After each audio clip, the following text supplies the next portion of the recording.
So this is the RV28 Pro, which is the successor of RV28, the non-pro version. On the box, we can see all the specification we need to know about this speaker. So I will give the specification on the screen later on.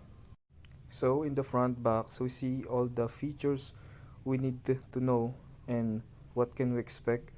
Here we can see the security features of this product, and in the back all the specification, and that's all.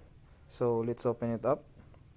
So in the box we can see this cover for the speaker, and the speaker itself, it's a color blue, and this is big and a portable speaker in the box. If we open this up or hold this, yan, so medyo mahirap siyang tanggalin, pero aangat natin siya is nandito naman yung user manual niya.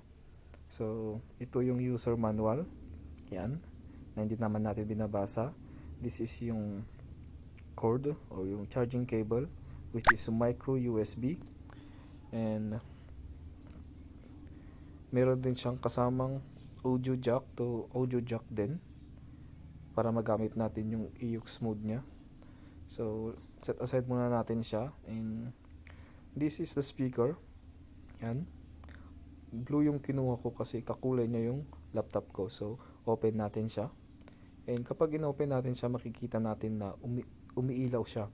Ito yung pinagkaiba niya dun sa non-pro version, wala siyang ilaw, and 4.2 lang yung Bluetooth version nun. So ito naman yung ports niya. Kita natin na may micro USB ports, yung charging port, and audio jack. So ito yung speaker natin. So ito na yung mga specification ng speaker na to. Kung makikita nyo, kasi naman siya sa kamay ko, at medyo may kabigatan siya, pero okay lang naman, bearable naman yung bigat niya, hindi siya ganun kabigat. So nabili ko nga pala ito sa Shopee ng 1,687, pero yung presyo nito is 2,000 plus. Nakapag-discount lang ako dahil sa mga vouchers. Sa presyo nito, maganda na yung tunog, malakas na, at hindi sobrang mahal. At saka, umiilaw pa. Papakinggan din natin yung tunog nito para ma-appreciate nyo yung ganda ng tunog ng speaker nito.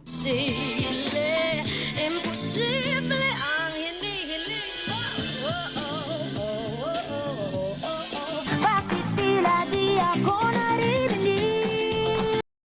Kung maririnig nyo, ang ganda ng tunog, ang ganda ng bass, and all over performance niya is maganda, malakas na, at sulit na sulit yung bayad nyo dito. Para kayong naka JBL Go on the budget, pero hindi wasak ang tunog. So this is my first vlog. Subscribe to my channel for more videos.